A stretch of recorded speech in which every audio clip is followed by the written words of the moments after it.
And he got caught because of the way that the NFL is working with their gambling partners to make sure that players are not involved. So the system, the way they have it set up, at least in this case, has worked. So players are warned before the season starts. They're warned every time they walk into their building. There are signs all over the place. And this goes back to when I was playing. And remember, when I was playing, we couldn't go on cruise ships. We couldn't go to Vegas. That's right. right. We couldn't go to Atlantic City for appearances. We couldn't do anything. We couldn't have any appearance of impropriety whatsoever. But now, the almighty dollar speaks, and the NFL is now in bed with all of these different gambling sites, as you said, and so are we, by the way, at FanDuel here. And we always, Hey, I was just at a FanDuel appearance up at Mohegan Sun this past weekend. Right, but you're not a football, an active football player like Calvin Ridley is. Now, remember, Calvin Ridley left the Atlanta Falcons in the middle of the season due to some sort of mental health situation. Now, I don't know what that mental health situation was. Maybe it was gambling. Maybe it was something else. Well, he tweeted out, I bet $1,500 total I don't have a gambling problem. Now, I don't know if that is the truth or not, but he was trying to get ahead of that yesterday with his own Twitter account. Yeah, I know. I don't know. But what I'm concerned about is I'm more concerned about the integrity of the game, how the NFL went about finding out about Calvin Ridley, and how the NFL came down hard on Calvin Ridley, which should be a warning shot across the bow. Now, listen. How many players have been suspended for drug use? How many players have been suspended for domestic violence? How many players have been suspended and put in jail for gun violence? I mean, this is like right in the midst of all of that stuff. There's no players shaving points or throwing games or any of that stuff. And believe you me, the NFL watches every game closely. They know exactly what's going on, much like the NBA is, much like Major League Baseball is, and much like I'm sure professional soccer is and hockey. Yeah. So they're all on top of this. So when this came out yesterday, everybody was like, oh, freaking out over the whole thing. I'm like, I'm not surprised by this at all. This has been going on for years and years and years. It just so happens that the stupidity here is that he used his own account, his own name. And that's one of the reasons why he was found out. So there have been guys for years and years and years and years that have had bookies. Of course. To me, use your buddy's account, use your brother's account, use whoever's account, and then you'll be okay if you really want to gamble. But to me, the punishment of a year suspension has everything to do with the NFL telling everybody, do not mess around with this. Don't even touch it. Because Calvin Ridley betting on the Falcons in a 16 parlay when he's not even around the team is not worthy of a year suspension, in my opinion. Oh, he's an active player and he knows the rules. I know. I understand that for a year, and he's going to lose $11 million. But the integrity of the game never really fell in question with this particular thing. What the NFL is trying to do is make sure that other stuff like this doesn't happen. And as you said, a shot across the bow telling people, if you mess around with this at all, I mean, just imagine if someone was caught point shaving, they'd be banned for life. It's precedent. So here's your first player that has been caught by the system.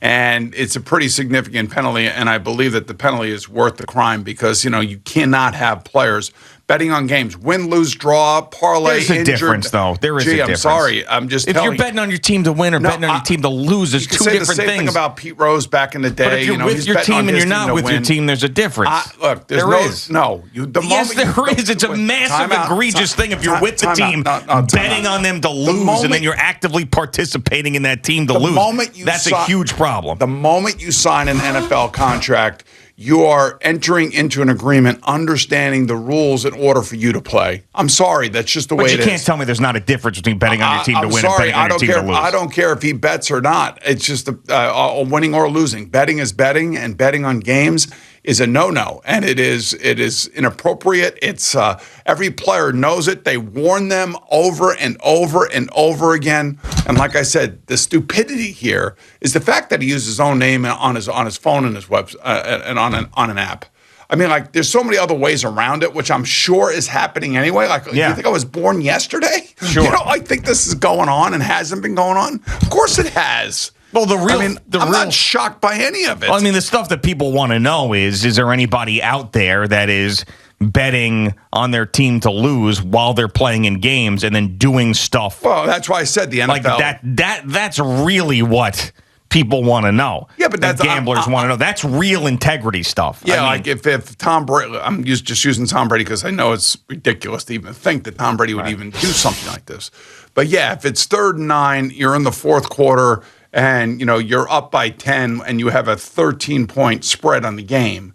Yeah, and you throw it over somebody's head, and then you punt it to the other team. Then I could say yes. But again, the NFL follows this stuff and watches this stuff. And in this particular case, the system works to catch one of their players using one of their, one of the apps on his phone. I'm not shocked by it. Like the way everybody reacts to this, like the newspapers, oh my God, it's Roger Goodell's worst nightmare. They knew about potential problems. No, like this. I mean this is what the worst nightmare is if that Stephen Ross stuff was true.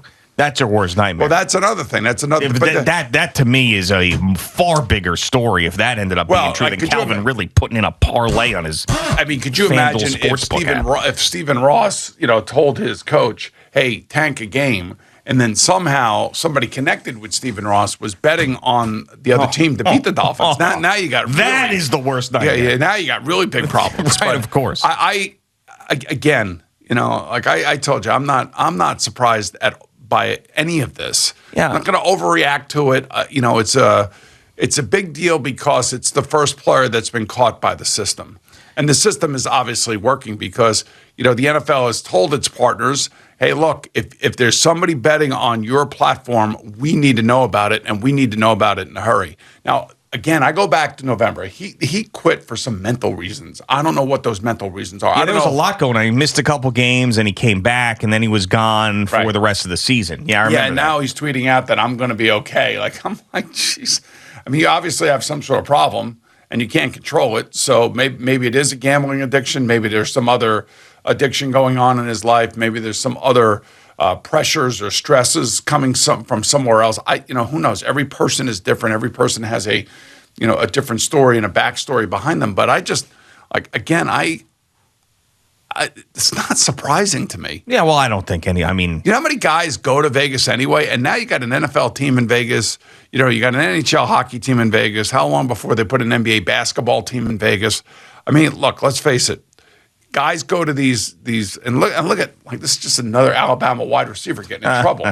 Yeah, I mean, I don't know that the story is or the question is, are you surprised by it? I mean, I think really what it is it hypocritical for the NFL to come down hard on a player when they're in bed deep with gambling sites? I mean, it's one of those things. Not betting. Roger Goodell's not betting on games. Yeah, I know, but I mean, they're making a lot of money on that type of stuff. I mean that's really what the question is. Is suspending a player for a year for betting on a parlay for his team to win.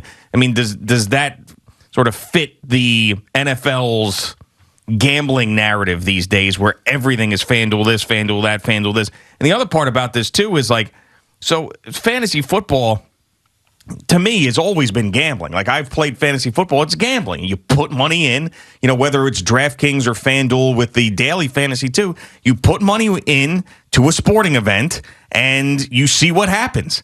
There are a ton of NFL players that openly talk about who's on their fantasy team. I mean, that's another part of this that somehow slips through the cracks. It's just, to me, there's levels of this that are concerning. Calvin Ridley's story, to me, is not concerning. But he did break the rule. He broke the rule, and he's got to pay the piper for that. Yes, he does. I mean, but I'm just saying, as far as you're talking about people freaking out about it. There's no reason to freak out about this. He put a measly parlay on his app away from the team. That does not question the integrity of the game. It just kind of goes to show you how easy it is to do it. Oh, yeah. And how a guy like him could get caught up into it. And by the way, for years and years and years and years and years, if you're in Europe, you can bet on anything. And they've never had an issue. I'm sure there have been issues. We just don't know about them. Oh, yeah. But they've been doing this for years and years and years. And in London, you can go in there and bet on anything, any game, anything you want. Sure. Who's going to be the next president of the United States, for God's sake? Yeah, absolutely. I can't come fast enough. But I just, my thing is it's everywhere. Okay, Calvin Ridley made a mistake. He's going to pay dearly for that mistake. It's going to cost him $11 million. He's going to miss this year. But if you think he's the only player that in somehow, some way is betting on a game somewhere throughout any of these major sports. No, nobody believes that. Look at what happened to Evander Kane. Yeah. I mean, but that was all found out to be false, wasn't it? Well, he's also got gambling issues too, but he had to go through all that stuff. That was a messy breakup too, it was right? Also, yeah, but there was a lot going on. Doesn't mean the guy wasn't betting. No, I mean, but they investigated. But he may have been betting on something else. He may not have been betting on hockey. Yeah. I mean, that's the other thing. So you have the confluence of, the Knights out there in Vegas. You have right here the Jets and Giants. You have FanDuel Sportsbook right over here at the Meadowlands, at the MetLife. So, I mean, and eventually all this betting is going to come into the stadiums. Of course. And you already could do that off your phone anyway. Yeah, you can. I mean, it's already in the stadiums. I mean, I did exactly that when I went to that Jets-Bills game.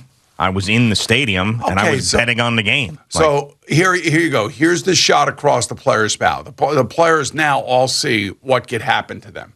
And, we're not talking about chump change here. We're talking about an $11 million salary that he had. And a number of teams, by the way, were trying to trade for him last year. And to the Falcons' credit, they knew that was something going on with Calvin Ridley. And they would not trade him because they were trying to do the right thing. They were trying to get the player right, whatever was wrong with him. They were trying to get him right. And they rebuffed all trades because they were like, you know what? Out of good conscience, we cannot trade a guy who we think has got some serious issues here. Yeah, I will say, though, that the gambling, the NFL, for many, many years, they tried to pretend like people weren't betting on the sport, that they didn't know that stuff was going on. They were trying to stay away from it. And now that they have accepted it and they are now partners with some of these big gambling sites, there have been two high-profile issues that have come up right away. And the Stephen Ross thing and, whatever Hugh Jackson was saying, which was very weird. But that whole deal that came out of the Brian Flores lawsuit and now this. So it is a very, very dicey, delicate situation. And the reason why the NFL came down so hard is because they want to make sure that this stuff doesn't happen in the future. But it's going to. Well, it's just a matter of what degree. If there's a wide receiver that's wide open on a 3rd and 8 trying to make a comeback and then whoops, he just drops the ball because he is on the take or he somehow bet $100,000 on his team to lose or to not cover or whatever, and then all of a sudden, I mean, you're talking about major, major problems. Yeah, so that's what they're trying to avoid. And the other thing too is that the players are making so much money nowadays. Yeah, to even bet on games like they did back in the '60s, and get caught in the middle of all this kind of scandal and all that kind of crap. It's unlikely to happen. In pro sports, yeah. Yeah, pro sports. I mean, like, even in college to that point, too. I mean, with the amount of money that nowadays, they made. Yeah. By the way, I don't know if you saw this, but your man, Bryce Young, the quarterback for Alabama, just signed a big deal with BMW of Tuscaloosa. Oh, nice. Now, the problem with that is that Nick Saban owns a number of Mercedes dealerships down there.